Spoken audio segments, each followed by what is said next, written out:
আজকের recipe everyone favourite অনেক request ছিল। আজ দেখাবো কিভাবে তাহিনি সস বানাতে হয়। তাহিনি অ্যাকচুয়ালি মধ্যপ্রাচ্যের একটি জনপ্রিয় সস যা ভাজা তিলের বীজ থেকে তৈরি করা হয়। আমি অল ইনগ্রিডিয়েন্টস সুন্দরভাবে লিখে দিচ্ছি। সবসময় বলি সঠিক উপকরণ নিয়ে কাজ করা এটা কিন্তু মোস্ট ইম্পর্টেন্ট। তাহিনি সস দিয়ে হুম্মুস, বাবা গানুশ এবং অন্যান্য ডিপের প্রধান উপাদান ফেলাফেল এবং মাছের সাথেও কিন্তু এই সস দিয়ে পরিবেশন করা হয়। তো আজ দেখাবো ইজি ভার্সনে, শেষ পর্যন্ত সঙ্গে থাকবেন। এখানে একটা ফ্রাই প্যান নিয়ে নিয়েছি। এর মধ্যে আমি সবগুলো সিসামি সিড দিয়ে দিচ্ছি। হোয়াইট সিসামি সিড ব্যবহার করব। এটাকে আমি একটু ভেজে নেব। সবগুলো সিসামি সিড একটু টোস্ট করে নেব। তো স্টার্ট ফ্লেম।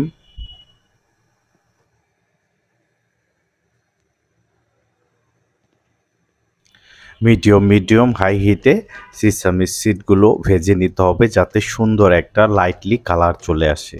দেখেন, তো একটি স্পাটুলা দিয়ে এইভাবে ভালো করে নেড়ে চেড়ে দিতে হবে, তা নাহলে এক সাইড পুড়ে যাওয়ার সম্ভাবনা থাকে। তো অলমোস্ট হয়ে গেছে, দেখেন কত সুন্দর কালার চলে এসেছে। তো এখন আমি ফায়ার ক্লোজ করে দিচ্ছি। হে ইউ গাইস, আসসালামু আলাইকুম। সবাইকে স্বাগত জানাচ্ছি আজকের এপিসোড। আমি শেফ কৌশিক আপনাদের সাথে আছি।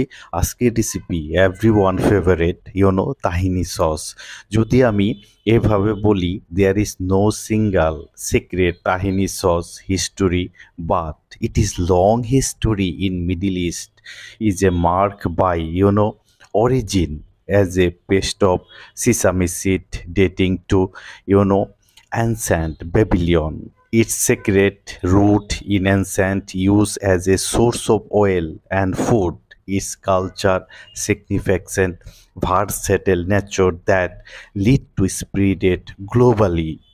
আমরা সবাই জানি তাহিনি সস মূলত খাদ্যর উৎস হিসেবে প্রাচীন ব্যবহার, সাংস্কৃতিক তাৎপর্য বিশ্বব্যাপী এর প্রসারের বহুমুখী প্রকৃতিকের মধ্যে নিহিত।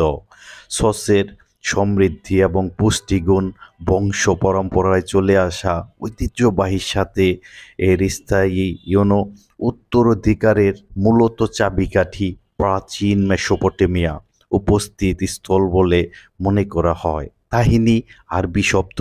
রান্নার বইতে সবচেয়ে প্রাচীন উল্লেখ আরবি বই কিতাব ওয়াসফ আল আতিমা আল মোতাদ্দা, যা হুম্মুস কাসারের একটি রেসিপিতে পাওয়া যায়। সংস্কৃতি এবং রন্ধন সম্পর্কীয় বিবর্তন প্রসার সমগ্র মধ্যপ্রাচ্য, গ্রিস, আর্মেনিয়া, চীনের মতো অঞ্চলেও ছড়িয়ে পড়েছে এই তাহিনি সস। তাহিনি অ্যাকচুয়ালি বলতে গেলে বহুমুখিতার কেন্দ্রবিন্দু, কারণ এটি বিভিন্ন বিভিন্ন খাবারে ব্যবহার হয়ে থাকে। তো আজকে দেখাবো ইজি ভার্সনে, শেষ পর্যন্ত সঙ্গে থাকবেন। তো সেসামি সিডগুলোকে আমি কমপ্লিটলি কোল্ড করে নেব। দেখেন অলমোস্ট ঠান্ডা হয়ে গেছে। তো এখন আমি একটা ফুড প্রসেসর বা অ্যানি ব্লেন্ডার, হ্যান্ড ব্লেন্ডার, যে কোনো ব্লেন্ডার এটাকে ব্লেন্ড করতে হবে এবং ফাইন পেস্ট করে নিতে হবে। তো সবগুলো সিসামি সিড আমি ব্লেন্ডারের মধ্যে দিয়ে দিচ্ছি।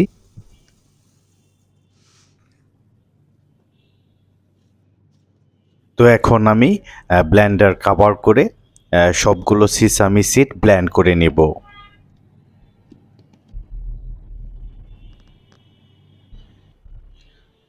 Start Blender. তো চালু করে দিচ্ছি।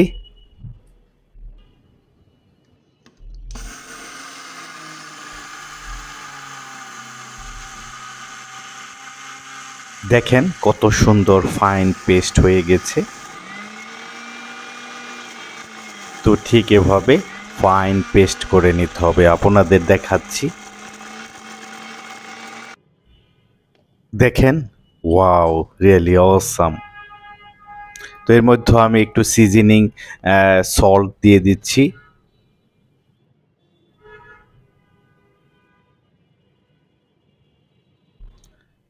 অল্প পরিমাণ অলিভ অয়েল দিয়ে দিচ্ছি।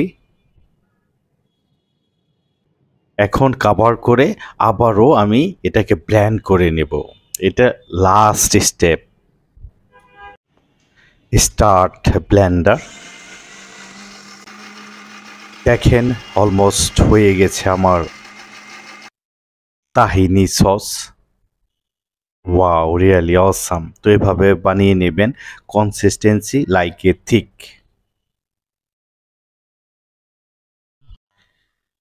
ওয়াও, অলমোস্ট হয়ে গেল আমার তাহিনি সস।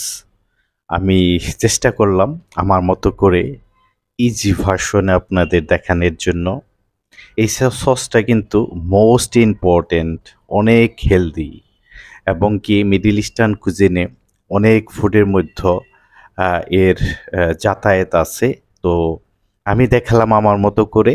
যদি আমার রেসিপি ভালো লাগে অবশ্যই সাবস্ক্রাইব করে সঙ্গে থাকবেন। অ্যান্ড ধন্যবাদ সবাইকে সাথে থাকার জন্য। See you next episode.